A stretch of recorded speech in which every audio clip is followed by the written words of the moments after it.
We'd love to know, what part of the world are you watching from right now? Let us know in the comments. Now, let's dive into today's story. Chapter 1. The Discovery. Phoenix Reynolds stood at the edge of his property, overlooking the sprawling estate he'd built from nothing. At 52, he'd transformed from a scrappy contractor taking whatever jobs he could get to the owner of Reynolds Construction, one of the most successful development companies in the Northeast. The calluses on his hands had softened over the years, but the resolve in his eyes remained steel-hard. His phone buzzed in his pocket, another message from his sister, Beverly. He ignored it. She'd been trying to talk to him for weeks about Marilyn, his wife of 28 years. Phoenix wasn't stupid. He'd noticed the changes, the late nights, the new wardrobe, the sudden business trips. After their daughter Skylar announced her engagement 6 months ago, Marilyn had become increasingly distant, constantly coordinating with the Ainsley family, particularly with Montgomery Ainsley, father of the groom and owner of Ainsley Properties, Phoenix's biggest competitor. His suspicions had festered long enough. 3 weeks ago, he'd hired Dominic Russo, an ex-cop turned private investigator. Today was the day he'd finally learned the truth. "Mr. Reynolds," Dominic said, climbing out of his car. "Got a minute?" Phoenix led him to his home office, a room that showcased his journey, framed blueprints of his first major project, photos with city officials, the hammer his father had given him when he turned 18. "Just give it to me straight," Phoenix said, settling into his leather chair. Dominic slid a manila envelope across the desk. "Been going on for about 8 months from what I can tell. Weekly meetings at the Meridian Hotel downtown." The photos inside told the story Phoenix had feared but expected. Marilyn entering the hotel, Montgomery holding her hand in the lobby, kissing her in the elevator. The timestamps showed patterns, always on Thursdays, always when Phoenix had his standing meeting with city officials. "There's more," Dominic said. "They've been transferring funds to a shared account. I tracked several large withdrawals coinciding with your daughter's wedding planning." Phoenix stared at the bank statements. "What exactly are they paying for?" "From what I gathered, they're covering wedding costs you weren't consulted on. That last one, $20,000, was for a wedding venue change. The original reservation under your name was canceled." Phoenix's jaw tightened. He hadn't been told about any venue change. "Thank you, Dominic. You'll find your final payment in your account by end of day." After the investigator left, Phoenix sat alone, thumbing through 28 years of memories now tainted. The beginning had been beautiful, Marilyn supporting him through the lean years, celebrating every small victory. Somewhere along the way, as his business grew, they drifted. But this was calculated betrayal. His phone rang, Skylar calling. He considered ignoring it, but decided against it. "Hey, sweetheart," he answered, keeping his voice level. "Dad, I've been trying to reach you. Did you get the new wedding invitation?" "No," he replied honestly. "Really? Mom said she'd handle it. Anyway, there's been a slight change of plans. The ceremony will be at the Ainsley estate now. Isn't that amazing? Montgomery offered it to us when he heard about our venue troubles." Phoenix swallowed his anger. How thoughtful of him. "I know you two have that business rivalry thing, but he's been so helpful with the wedding. Actually, that's why I'm calling. I need to talk to you about the ceremony." "What about it?" A pause. "Well, Montgomery's been helping so much, and he and Mom thought, maybe it would be nice if he walked me down the aisle with you? A blended family kind of thing." Phoenix gripped the desk until his knuckles turned white. "That's not happening, Skylar." "Dad, please don't be difficult. It would mean a lot to Mom and I'll talk to your mother." He hung up before she could respond, his mind racing. 28 years of marriage, a daughter he'd raised and loved. And now they wanted him to share the most important moment of his daughter's life with the man who'd been sleeping with his wife? Phoenix dialed Marilyn's number, steeling himself. When she answered, he spoke with cold precision. "We need to talk. Now." Chapter 2. The Confrontation.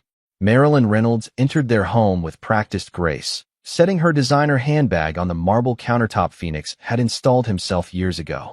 At 48, she maintained the beauty that had first caught his eye, though now enhanced by expensive treatments and a fitness regimen she'd adopted in the past year. "Phoenix," she said, her voice tinged with irritation. "What's so urgent that I had to leave my meeting?" He stood by the fireplace, photos from Dominic's envelope arranged on the coffee table. "Your meeting with Montgomery Ainsley? Strange, I thought that was scheduled for tomorrow." "Thursday. Your usual day." Her face registered momentary confusion before hardening. What are you talking about? Sit down, Marilyn. He gestured to the couch. When she hesitated, he added, unless you'd rather I call Skylar over to join this conversation. That did it. She sat, glancing at the coffee table, her eyes widening as she recognized the photos. You've been sleeping with Montgomery Ainsley for 8 months, Phoenix stated flatly. You've been planning my daughter's wedding with him, changing venues without telling me, and now apparently he's walking her down the aisle. Our daughter, Marilyn corrected sharply. And it's not what you think. Please enlighten me. Phoenix crossed his arms, leaning against the mantel. Montgomery and I. It just happened. You were never home, Phoenix. Always at job sites, always at meetings. Do you know Skylar cried on her 16th birthday because you missed her party for a business emergency? That's a convenient rewrite of history, Phoenix said. I provided everything for this family. I built this house with my own hands. Built this house and forgot about the people in it. Marilyn stood, gaining confidence. Montgomery sees me. He asks what I want, what I think. When was the last time you did that? So this justifies betraying your husband? Hijacking our daughter's wedding. Skylar loves Montgomery. He's been more present in her wedding planning than you have. Phoenix's laugh was bitter. Because you deliberately kept me out of the loop. Changed venues without telling me. Scheduled meetings when you knew I couldn't attend. That's not true, she protested, but her eyes flickered away. I have the receipts, Marilyn. Literally. He pointed to the bank statements. You and your lover have been systematically pushing me out of my daughter's life. She straightened her shoulders. Montgomery and I love each other. We're building a future together, one that includes Skylar. And what about me? The father who raised her? The man who gave you everything. You gave us things, Phoenix. Houses, cars, vacations. But you were never really with us. She moved toward the door, then turned back. I was going to wait until after the wedding, but I want a divorce. You can have the house. It was always more yours than ours anyway. Phoenix didn't move. And what does Skylar think about all this? Marilyn hesitated. She understands that sometimes people grow apart. Does she understand that her mother's been having an affair with her future father-in-law? Real fear flashed across Marilyn's face. You wouldn't. No, I wouldn't hurt Skylar like that. But I won't be sidelined at my own daughter's wedding. He stepped forward. If Montgomery walks her down the aisle, I won't be there. You'd miss your only daughter's wedding out of pride? I'd miss it out of self-respect. Tell Skylar I'll give her away as her father, or I won't attend at all. Marilyn shook her head. You're being unreasonable. I've already spoken with my lawyer. The divorce papers will be ready tomorrow. Consider this the end of our negotiation. Phoenix turned away, signaling the conversation was over. After she left, Phoenix poured himself a whiskey and called the one person he knew he could trust, his sister Beverly. Phoenix? She answered immediately. I've been trying to reach you for weeks. You knew, he said, not a question. I suspected. That's why I kept calling. She's leaving me for Montgomery Ainsley. They've been planning it for months. Beverly's sigh was heavy. What are you going to do? Phoenix stared out the window at the garden Marilyn had designed, at the gazebo where Skylar had played as a child. I'm going to fight for my place in my daughter's life, he said. And then I'm going to make them both regret ever crossing me. Chapter 3. The Ultimatum. 2 weeks later, Phoenix sat in his lawyer's office, reviewing the divorce settlement. The division of assets was straightforward. Phoenix would keep his company and their main home. Marilyn would take their vacation properties and her considerable investment portfolio, much of which had been built with Phoenix's earnings. She's not asking for alimony? Phoenix questioned his lawyer, Stanford Wilson, a sharp-minded man with 30 years of experience handling high-profile divorces. No, Stanford confirmed. But there's something else. She wants full control over Skylar's wedding arrangements. Phoenix scoffed. Skylar is 25. She doesn't need parental consent. True, but Marilyn is requesting that the court recognize her as the primary decision-maker for all financial aspects of the wedding. She's claiming you've been deliberately obstructive. That's rich, considering she and Montgomery changed the venue without consulting me. Phoenix drummed his fingers on the conference table. What's her angle? Stanford adjusted his glasses. My guess? It gives her and Montgomery control of the narrative. If you're excluded from the planning, they can shape how Skylar sees your role. And how's that working out for them? Quite well, unfortunately. Stanford slid over a formal-looking envelope. This arrived at my office this morning. It's addressed to you. Phoenix opened it to find a wedding invitation, addressed simply to Mr. Phoenix Reynolds. Not father of the bride. Just his name, like any other guest. Inside was a handwritten note from Skylar. Dad, I hope you can support my decisions for MY Day. Montgomery will be walking me down the aisle as a symbol of our families uniting. I'd still like you there, but please understand this is what I want. Love, Skylar. Phoenix felt his blood pressure rise. The handwriting was Skylar's, but the words, the manipulation, reeked of Marilyn and Montgomery. They've poisoned her against me, he said quietly. It's a classic alienation tactic, Stanford agreed. Create a situation where you either accept a diminished role or appear unreasonable for objecting. Phoenix stood and paced the office. I won't be a prop in their performance. What are you going to do? First, I need to talk to Skylar directly, without Marilyn or Montgomery present. Phoenix tried for days to arrange a meeting with his daughter. Text messages went unanswered. Calls went to voicemail. Finally, in desperation, he showed up at her apartment. Skylar answered the door in workout clothes, surprise registering on her face. Dad, what are you doing here? We need to talk, Phoenix said, stepping inside without waiting for an invitation. The apartment he'd helped her buy after college graduation now felt like foreign territory. I'm actually heading out soon, she said, checking her watch. Pre-wedding yoga with Mom and Simone. Simone, Montgomery's daughter from his first marriage. Soon to be Skylar's stepsister. This won't take long, Phoenix insisted. I got the wedding invitation. Skylar's expression hardened in a way that reminded him painfully of Marilyn. And, are you going to make this difficult? I'm trying to understand why my daughter doesn't want her father to walk her down the aisle. It's not that I don't want you there, she countered. I just think having Montgomery do it makes more sense for our families going forward. Our families. Phoenix repeated. Skylar, that man is sleeping with your mother while she's still married to me. Skylar flinched. Mom said you try to turn me against them. They told me everything, Dad. How you've been emotionally absent for years. How you prioritized work over family. They're not the bad guys here. Phoenix felt as if he'd been punched. And you believe them? I've lived it. Remember my high school graduation?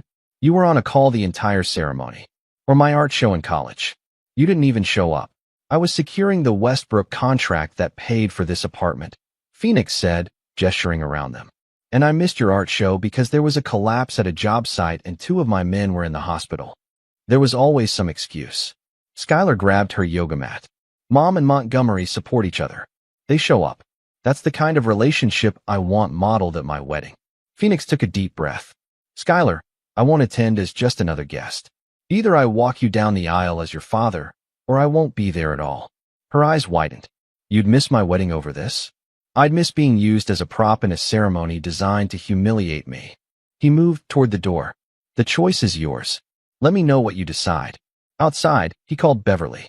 She's completely under their influence, he said as soon as she answered. I've given her an ultimatum. Either I walk her down the aisle, or I won't attend. Risky move, Beverly replied. What if she chooses them? Phoenix watched the skyline of the city he'd helped build, towers he'd constructed glinting in the afternoon sun. Then I'll be on a beach somewhere during the wedding. And when it all falls apart, which it will, they'll know exactly what they've lost. Chapter 4. The Decision. The invitation to the rehearsal dinner arrived with Phoenix's name conspicuously absent. His ultimatum had been answered. Skylar had chosen Montgomery and Marilyn's version of events over her own father. Phoenix sat in his home office, surrounded by the life he'd built, feeling like a stranger in it. The phone on his desk rang. Beverly again. You need to reconsider, she said without preamble. Skylar's wedding is in 3 days. I'm aware, Phoenix replied, his voice devoid of emotion. And my position hasn't changed. Phoenix, this is your daughter. Your only child, who has made it abundantly clear that her mother's boyfriend is more important to her than I am. He pulled up his email, checking flight confirmations. I've booked a trip to Barbados. I leave tomorrow. You're seriously going on vacation during Skylar's wedding? Beverly sounded incredulous. What would you have me do? Sit in the back row and watch Montgomery walk my daughter down the aisle? Smile through the father-daughter dance while I'm relegated to the sidelines? No, thank you. Have you even spoken to Skylar about this? Phoenix's jaw tightened. I've tried. She's blocked my number. Oh, Phoenix. Beverly's voice softened. This is exactly what they want. If you're not there, they win. This isn't about winning, Bev. It's about dignity. Phoenix looked at the photo on his desk, Skylar at age 8, sitting on his shoulders at a construction site, both of them wearing hard hats and wide smiles. Besides, I've arranged something for her. A private account in her name with enough money to start over if she ever needs to. The details will be delivered to her the morning after the wedding. She needs her father, not money. She's made her choice. Now I'm making mine. Phoenix ended the call, refusing to let his sister hear the crack in his voice. The next morning, Phoenix packed lightly. A few casual shirts, shorts, sunglasses. Things for a man with no responsibilities, no family obligations. His phone buzzed continuously, but he ignored the calls from unknown numbers, likely wedding vendors or distant relatives wondering about his absence. As he loaded his suitcase into his SUV, a car pulled into his driveway. Grant Keller, Marilyn's brother, stepped out. Running away, Reynolds? Grant called, approaching with the confident swagger of a man who believed he held the moral high ground. Taking a vacation, Phoenix corrected, closing the trunk. Something wrong with that? Besides the fact that your daughter's getting married in 2 days? Yeah, something's wrong. Grant stopped a few feet away. Marilyn asked me to talk some sense into you. Phoenix laughed humorlessly. That's rich. Marilyn wants me at the wedding now. She wants what's best for Skylar. The kid's stressed enough without daddy drama. Interesting perspective from the brother of a woman who's been having an affair with the father of the groom. Phoenix checked his watch. Look, I appreciate the family intervention, but I have a flight to catch. Grant's expression shifted, something like understanding crossing his features. For what it's worth, I think you're getting a raw deal here. Marilyn's always been ambitious. That's one word for it. But Skylar's caught in the middle. This isn't her fault. Phoenix sighed, the weight of the situation pressing down on him. Tell her I love her. Tell her my door is always open when she's ready to hear the truth. Grant nodded slowly. I'll tell her. Safe travels, Reynolds. Hours later, Phoenix sat on a chartered yacht off the coast of Barbados, the endless blue of the Caribbean stretching before him. He'd deliberately chosen a remote sailing expedition with spotty cell service. Whatever chaos unfolded at the wedding, he wouldn't be available to fix it. His satellite phone rang, the one number he'd given only to Reed Donovan, his business partner and closest friend. He answered, the connection crackling. How's paradise? Reed asked. Peaceful, Phoenix replied. What's happening there? Chaos, from what I hear. Montgomery's son is having second thoughts. Apparently, he just found out about the affair and isn't thrilled about his dad sleeping with his future mother-in-law. Phoenix felt a twisted satisfaction, but pushed it away. Not my circus, not my monkeys. There's more, Reed continued. Word is Montgomery's been cutting corners on that new luxury condo development to finance this wedding. The city inspector, Wilson's brother-in-law, is taking a closer look after an anonymous tip. Phoenix had nothing to do with that tip, but he couldn't say he was sorry about it. Anything else? Yeah. Skylar's been calling the office looking for you. Sounded upset. Phoenix's heart clenched. What did you tell her? That you were unavailable. Following your instructions. Reed paused. You sure about this approach? Phoenix watched the sun setting over the water, thinking of all the sunsets he'd missed while building his empire, all the family moments sacrificed on the altar of success. No, he admitted. But it's too late to change course now. Chapter 5, The Collapse. The morning of Skylar's wedding dawned with perfect weather in the northeast, while Phoenix woke to a gentle Caribbean breeze on the chartered yacht. He'd deliberately scheduled a deep-sea fishing expedition for the day, ensuring he'd be unreachable during the ceremony. The captain, a weathered local named Frederick, didn't ask questions about why a man would be alone on such a trip. He simply handed Phoenix a fishing rod and pointed to promising spots on the horizon. Sometimes the fish that fights hardest is the one worth catching, Frederick commented as Phoenix struggled with his first catch of the day. And sometimes what looks like giving up is just waiting for the right moment to strike. Phoenix wondered if the man somehow knew his situation or if life on the sea simply bred philosophers. Meanwhile, at the Ainsley estate, the carefully orchestrated wedding was beginning to unravel. Though Phoenix couldn't know it yet, what would later be described to him as 77+ frantic calls were accumulating on his silenced phone. The first crisis hit when the catering company, one that Montgomery had insisted upon using instead of the chef Phoenix had recommended, arrived 2 hours late with half the ordered food. The staff claimed there had been a miscommunication about payment, as the final deposit had never been processed. Marilyn, resplendent in a designer mother-of-the-bride dress, frantically called Phoenix's lawyer, assuming he was somehow blocking the funds. Stanford truthfully informed her that Phoenix had placed the full catering payment in escrow months ago, but Montgomery had redirected it. As guests began arriving, the second disaster struck. The string quartet Montgomery had hired to replace Phoenix's original band choice failed to appear. Their apologetic manager explained they'd received a better offer from another wedding, one that had actually paid their deposit. By noon, Skylar sat in the bridal suite, still in her robe, mascara streaking down her face while her bridesmaids tried to comfort her. "Where's Dad?" she kept asking. "He would know how to fix this." Marilyn, increasingly frantic, had been calling Phoenix's number every 5 minutes, each call going straight to voicemail. She'd also called his office, his home, his sister, and anyone else who might know his whereabouts. "He's abandoned us," she told Skylar, stroking her hair. "Just like he always does when things get difficult." But Skylar wasn't finding comfort in her mother's words anymore. Dad always handled the business side of things. He wouldn't have let this happen. The third and most devastating blow came an hour before the ceremony was scheduled to begin. Drew Mercer, the groom and Montgomery's son, requested a private conversation with Skylar. In the estate's library, surrounded by Montgomery's collected first editions that he often bragged about but never read, Drew confessed his doubts. "I can't do this," he said, unable to meet Skylar's eyes. "Not like this." "What are you talking about?" Skylar asked, her world crumbling further. "I just found out about our parents last week. Dad made it sound like they got together after your parents separated, but then I overheard him on the phone." Drew ran a hand through his carefully styled hair. "They've been planning this for almost a year, Skylar. The merger of our family companies, the strategic alliance, it was all orchestrated. Even our meeting at that charity gala wasn't a coincidence." Skylar felt as if the floor had dropped from beneath her.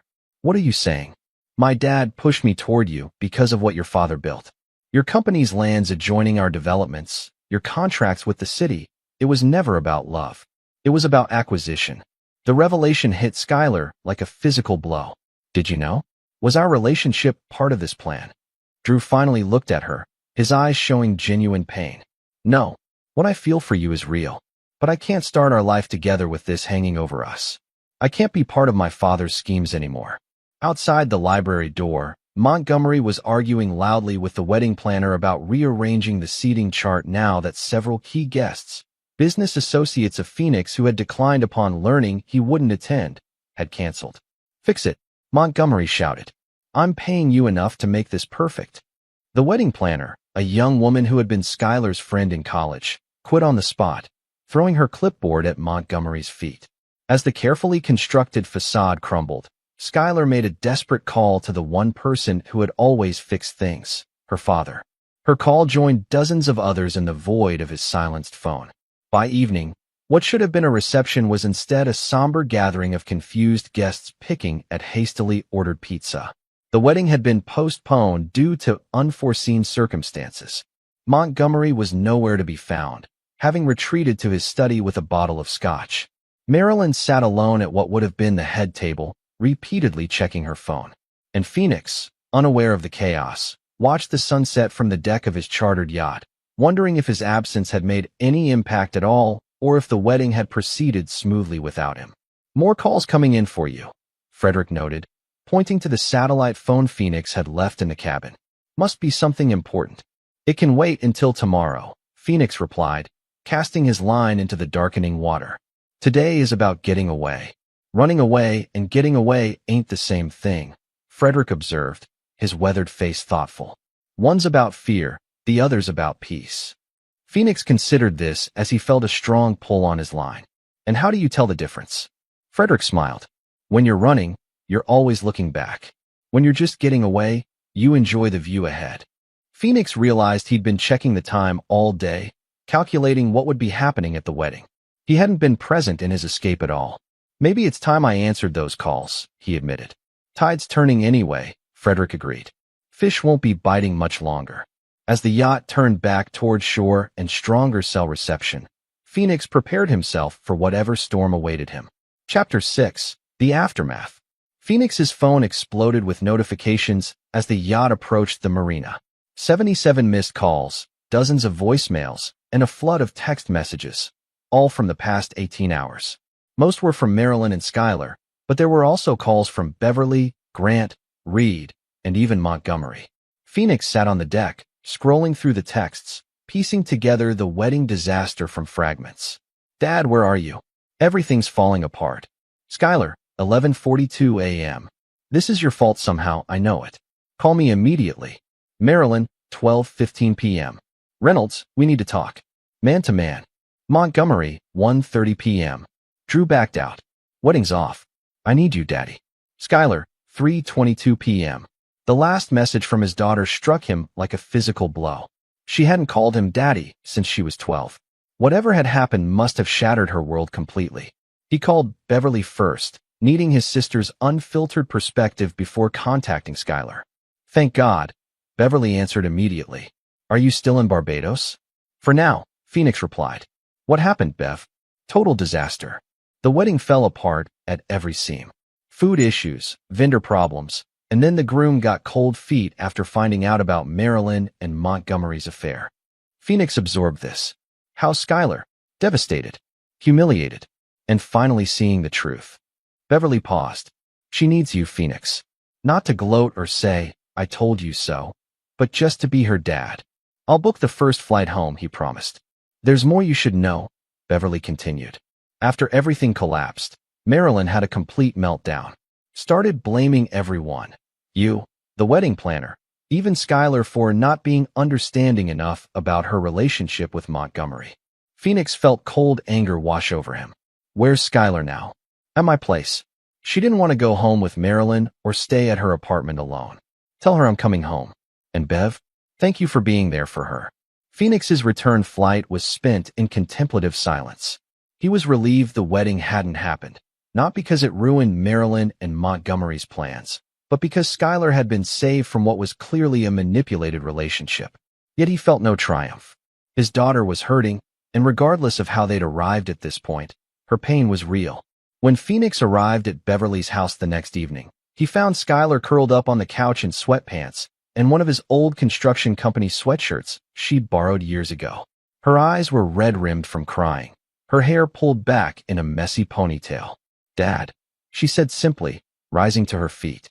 Phoenix crossed the room and wrapped her in his arms, holding her as she broke down again.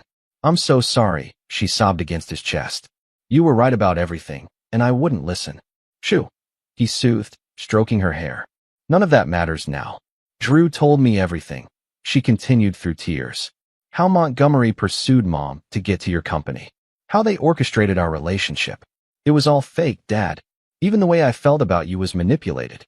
Mom and Montgomery kept telling me stories about how you'd neglected us, how you'd chosen work over family. Phoenix guided her back to the couch, sitting beside her. Some of that was true, he admitted. I did work too much.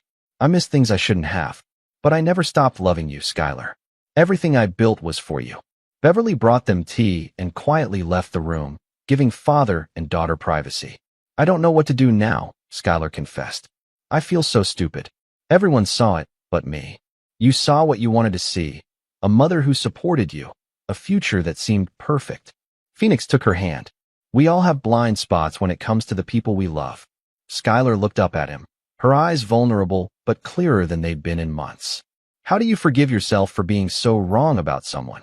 Phoenix thought about Marilyn, about 28 years of marriage ending in betrayal. You acknowledge the mistake, learn from it, and move forward wiser. Did you know this would happen?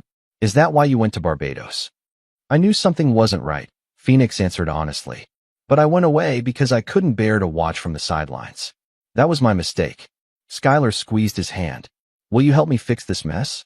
The venue deposits, the vendors, there must be thousands of dollars tied up in all of it. Don't worry about any of that, Phoenix assured her. We'll sort it out together. As they talked into the night, Phoenix realized that despite the pain, a door had opened. His relationship with his daughter, which had been systematically dismantled by Marilyn and Montgomery, now had a chance to heal. But as he listened to more details of their manipulation, how they'd intercepted his messages, rewritten the narrative of his involvement in Skylar's life, and isolated her from people who might have told her the truth. Phoenix's resolve hardened. This wasn't just about a ruined wedding or a cheating wife. This was a calculated attempt to destroy everything he valued. And for that, there would be consequences. Chapter 7. The Strategy. 1 week after the wedding disaster, Phoenix sat across from Stanford Wilson in his law office, reviewing documents spread across the mahogany table. The divorce is straightforward now, Stanford explained. Marilyn's infidelity and the evidence of conspiracy against you shifts things significantly in your favor. Phoenix nodded absently, his mind elsewhere. That's not why you're here, though, is it? Stanford asked perceptively. No. Phoenix leaned forward. I want to know exactly how far Montgomery Ainsley went to get to my company. I need a complete investigation, business records, financial transactions, communications with Marilyn. Everything. Stanford removed his glasses. Phoenix, you have grounds for a highly favorable divorce settlement. Skylar's back in your life. Why not just move on? Because they didn't just try to take my family, Phoenix replied, his voice cold. They tried to take everything I built. I need to know how deep this goes. Stanford sighed but nodded. I'll put my best people on it. But Phoenix, be careful. Revenge is rarely as satisfying as people imagine. This isn't about revenge, Phoenix insisted. It's about justice. Later that day, Phoenix met with Reed at their office overlooking the city skyline. The Reynolds construction headquarters occupied the top 3 floors of a building Phoenix had developed 10 years earlier. How bad is it? Phoenix asked without preamble. Reed pulled up financial projections on his tablet. The Westbrook development is still solid, but we've lost 2 smaller contracts that were tied to Ainsley Properties. They pulled out the day after the wedding fiasco. As expected, Phoenix noted. What about the Hamilton Street project? That's where it gets interesting. Reed brought up schematics of a downtown revitalization project. Ainsley's been underbidding us on every phase, but there's no way they can deliver at the prices they're quoting. Their margins would be non-existent. Unless they're cutting corners, Phoenix suggested. Remember the Parkview Towers? Reed nodded grimly. Montgomery's first major development. 3 years after completion, they found structural issues that cost millions to fix. He blamed the subcontractors. Have Wyatt Dalton look into their supply chain, Phoenix instructed. I want to know if they're using substandard materials again. As Reed made notes, Phoenix's phone rang. Marilyn calling for the first time since the wedding debacle. Phoenix, she began when he answered, her voice carefully controlled. We need to talk about the house. What about it? He asked neutrally. I need to collect some personal items. Montgomery's place is being renovated, and we're staying at a hotel in the meantime. Phoenix almost laughed. Money troubles already? Don't be petty, she snapped. This situation is difficult enough. I'll have Stanford arrange a time for you to collect your things. With supervision, of course. Supervision? I lived in that house for 20 years. And now you don't, Phoenix replied simply. Is there anything else? A pause. Skylar isn't returning my calls. That's between you and our daughter. You've turned her against me, Marilyn accused. No, Marilyn. You did that all by yourself. Phoenix ended the call, turning back to Reed. Where were we? Over the next 2 weeks, Phoenix methodically gathered information. Wyatt Dalton's investigation revealed alarming details. Montgomery had indeed been using substandard materials on his current projects, and worse, had been falsifying inspection reports through a connection at the city planning office. Phoenix also discovered that Montgomery's financial situation was far more precarious than anyone realized. The lavish lifestyle, the expensive wedding preparations, all financed through increasingly desperate measures as his company struggled. Most disturbingly, Phoenix uncovered evidence that Montgomery had been systematically targeting his clients, using information Marilyn had gleaned during their marriage to undercut Reynolds Construction's bids and relationships. But the final piece fell into place when Simone Mercer, Montgomery's ex-wife, reached out through Stanford. They met at a quiet restaurant on the outskirts of town, where Simone, an elegant woman in her 50s, arrived with a leather portfolio. I've been waiting for someone to finally see through Montgomery's facade, she said, sliding the portfolio across the table. These are copies of documents I've kept since our divorce 15 years ago. Pattern of behavior evidence, if you will. Inside, Phoenix found financial records, emails, and legal documents showing how Montgomery had orchestrated similar situations with other business rivals, getting close to their families, creating personal entanglements that gave him access to proprietary information. He did the same thing to Harold Thompson before he bankrupted Thompson Development, Simone explained. Became best friends with Harold, vacationed with his family, all while systematically dismantling his company from the inside. Why are you showing me this now? Phoenix asked. Simone's smile was tight. Because Montgomery tried to reduce my alimony payments last month, claiming financial hardship. After 15 years of paying for his betrayal, he wants to cut me off when I need surgery. She leaned forward. And because he hurt your daughter. Drew told me everything. How his father pushed him towards Skylar for business reasons. That crosses a line even Montgomery shouldn't have crossed. Phoenix studied the documents. These are exactly what I needed. Thank you. Just promise me one thing, Simone said as they parted. When you take him down, and I know you will, make it count.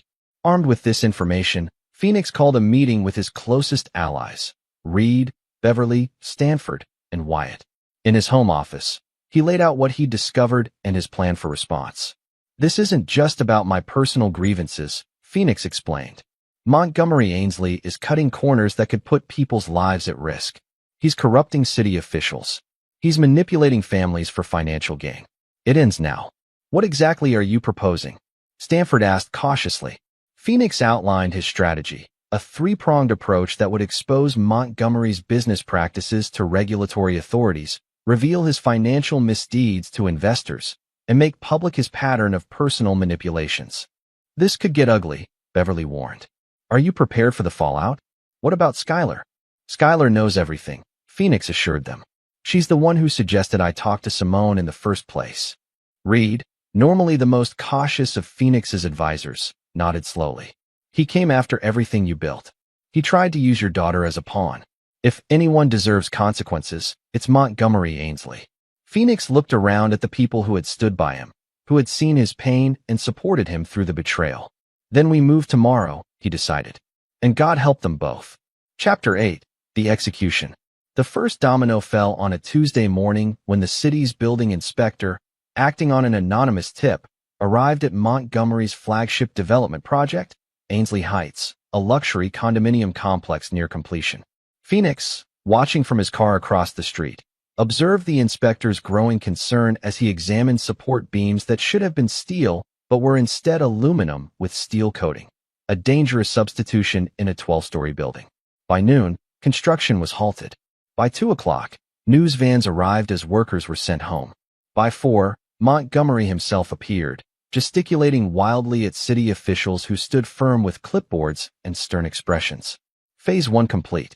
The second domino fell that evening, when financial documents detailing Montgomery's precarious business position were accidentally emailed to his major investors, the local business journal, and the state banking commission.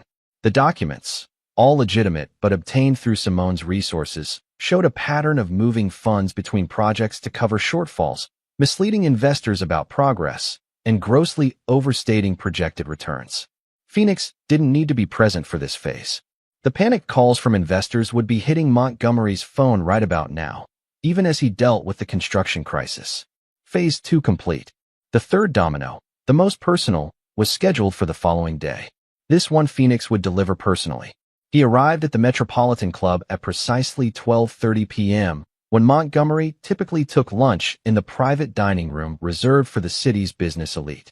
Phoenix had been a member longer than Montgomery, but had rarely used the facility, preferring simpler establishments closer to his job sites. Today, however, called for a different approach. Montgomery sat alone at his usual table, his face haggard from the previous day's disasters. When he spotted Phoenix entering the dining room, his expression darkened with recognition and fury. "You," he growled as Phoenix approached. "You're behind all this." Phoenix took the seat opposite him without invitation. Behind what exactly? Building inspectors doing their jobs? Financial transparency? Please, enlighten me. Don't play innocent. You've been sabotaging me since the wedding fell apart. Phoenix signaled a waiter for coffee, his demeanor calm. Interesting theory. Similar to how you've been sabotaging me for the past year while sleeping with my wife. Montgomery's eyes darted around the room, aware of other diners who might overhear. That's different. Marilyn and I have genuine feelings for each other. I'm sure you do, Phoenix agreed easily. Just like you had genuine feelings for Harold Thompson's wife before you bankrupted him, or Richard Miller's daughter before you took over his company. Montgomery's face went pale. What are you talking about? Phoenix slid a folder across the table. Simone sends her regards. She kept quite the detailed records of your previous business strategies. Opening the folder with trembling hands, Montgomery saw copies of emails, photographs, and financial records documenting his pattern of personal manipulation for business gain. These are private communications, he whispered. Yes, Phoenix agreed. And in about 30 minutes, they won't be. Unless we reach an understanding. Montgomery's eyes narrowed. What do you want? First, you'll resign from the Hamilton Street Revitalization Project, recommending Reynolds Construction as your replacement. That's my biggest contract. Phoenix corrected. Second, you'll confess to the building inspector that you personally authorized the substandard materials at Ainsley Heights, clearing your project manager of any wrongdoing. That would destroy me professionally, Montgomery protested. Better professionally than personally, Phoenix countered, tapping the folder. Third, you'll sign over your shares in the Bristol development to Simone as compensation for the alimony you tried to withhold. Montgomery's face flushed with anger. You've got some nerve. And finally, Phoenix continued as if there had been no interruption. You'll end all communication with Marilyn and Skylar. Permanently. You can't dictate who I can. I'm not finished, Phoenix cut him off again. You orchestrated a relationship between your son and my daughter to gain access to my company. You manipulated a young woman's feelings as a business tactic. That's where you crossed the line that can't be uncrossed. For the first time, Montgomery looked ashamed. Drew and Skylar's relationship wasn't entirely my doing. They did have genuine. Save it, Phoenix interrupted. My lawyer has prepared the necessary documents. He nodded toward Stanford, who had been waiting at the bar and now approached with a leather portfolio. You have 10 minutes to sign, or at 1 o'clock, these records go public. Montgomery stared at the documents Stanford placed before him, then at Phoenix. You've thought of everything, haven't you? No, Phoenix replied honestly. I never thought you'd target my family. I never thought Marilyn would betray 28 years of marriage. I never thought my daughter would be collateral damage in your schemes. But I've certainly thought about what happens next. With a shaking hand, Montgomery signed the papers. This feels like blackmail, he muttered. It's accountability, Phoenix corrected, standing to leave. Something you've avoided for far too long. As Phoenix walked away, Montgomery called after him. What about Marilyn? Didn't she get a say in any of this? Phoenix turned back with a cold smile. Don't worry about Marilyn. She's handled separately. Indeed, at that very moment across town, Marilyn was being escorted from Phoenix's house by security personnel, her hastily packed belongings loaded into a waiting car. The locks had been changed, the security codes altered, and her access to joint accounts terminated. Additionally, thanks to the evidence Simone had provided, Stanford had amended the divorce filing to include fraud and conspiracy charges that would significantly impact Marilyn's settlement. By evening, all 3 phases of Phoenix's plan had been executed. Montgomery's business was in freefall, his reputation shattered. Marilyn had been cut off from the lifestyle she'd become accustomed to. And Phoenix had reclaimed what was rightfully his company's standing, his home, and most importantly, his relationship with his daughter. But as he sat alone in his study that night, Phoenix felt no triumph. Only a hollow sense that justice, while necessary, was a poor substitute for what he'd truly lost, the family he'd thought he had. Chapter 9, The Reconstruction. 6 months after what the local business papers had termed the Ainsley collapse, Phoenix stood on the roof of the newly renamed Reynolds Tower, formerly Ainsley Heights, surveying the city he'd helped build.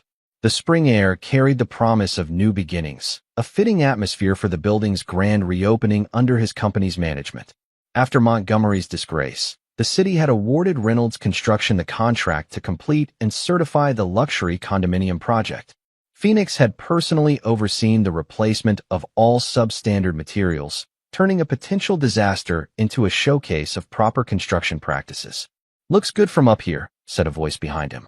Skylar, elegant in a business suit, joined her father at the rooftop edge. Thanks for coming, Phoenix replied, putting an arm around her shoulders. Means a lot to have you here today. Skylar had spent the past months rebuilding her life with the same determination her father applied to his projects. She'd returned to her original passion for architecture, something Montgomery and Marilyn had discouraged in favor of more suitable interests, and had recently joined Reynolds Construction as a junior designer. I wouldn't miss it, she assured him. This is your vindication. Phoenix shook his head. Not vindication. Correction. We're fixing something that was built wrong from the start. The rooftop reception would begin soon, with city officials, investors, and media all gathering to celebrate the tower's completion. But first, Phoenix had a more private matter to address. Have you heard from your mother? He asked carefully. Skylar's expression tightened. She calls occasionally, always when she needs something.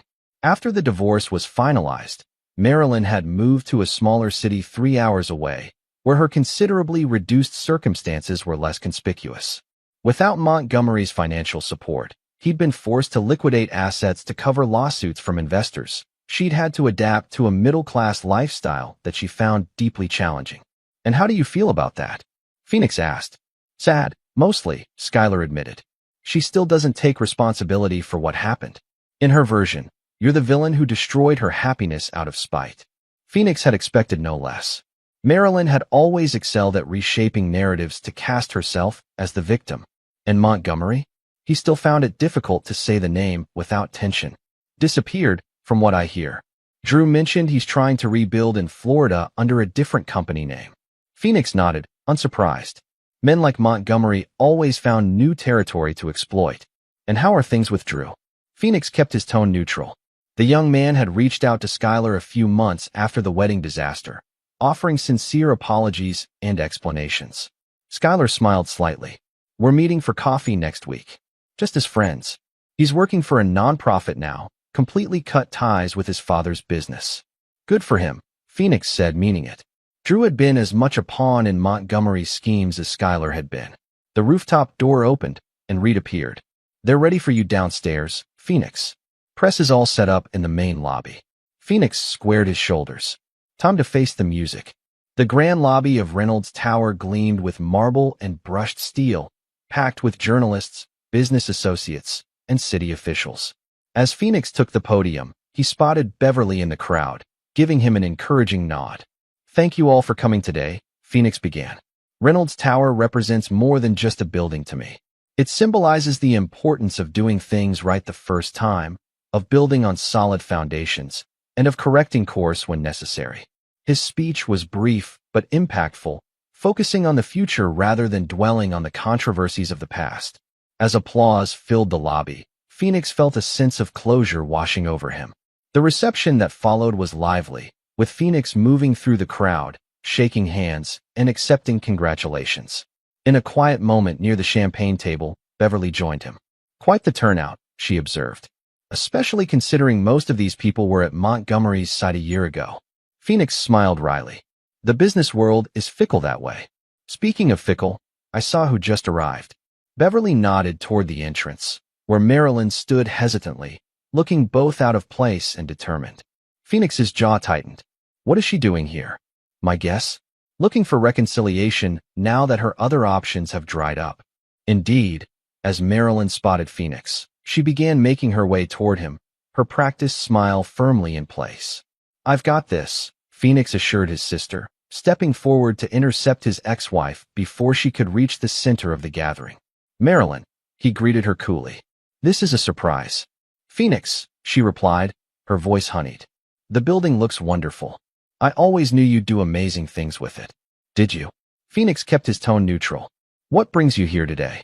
Marilyn glanced around at the successful gathering. I've been doing a lot of thinking. About us, about what happened. I think we both made mistakes. Is that right? Phoenix raised an eyebrow. We were together for almost 30 years, she continued. That kind of history doesn't just disappear. I thought perhaps we could talk privately. About the future. Phoenix studied the woman he'd once loved beyond reason, seeing clearly now the calculation behind her smile, the desperation in her eyes. 6 months ago, her arrival might have sparked anger. Now he felt only a distant pity. There is no us future, Marilyn, he said quietly. You made your choice. I've made mine. Her smile faltered. People change, Phoenix. They realize their mistakes. Yes, they do. Phoenix nodded toward where Skylar stood across the room, watching their interaction with concern. And I've realized that some bridges, once burned, should stay that way. Now if you'll excuse me, my daughter and I have a building to celebrate." He turned away without waiting for her response, feeling lighter with each step.